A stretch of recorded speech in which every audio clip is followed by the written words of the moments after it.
Oh, mga boss, nahuli na daw yung son of God na si Kibuloy. Tangina, 10 million din yun. Paldo-paldo yung nakahuli. Balato naman dyan.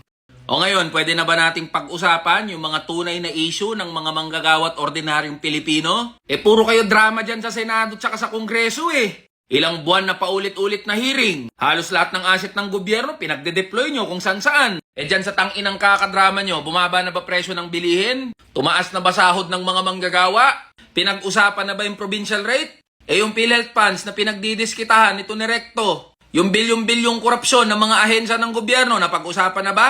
Pukin ang ina nyo kayo, mga opisyal kayo, puro kayo forma dyan. Puro kayo presscon, puro kayo PR, puro kayo pabango, tsaka kanya-kanyang buhat ng mga upuan kasi magsisitakbo kayo sa 2025. Tigilan nyo na yung mga kakadrama nyo dyan, tsaka kakaselfie sa mga kriminal at mga pugante.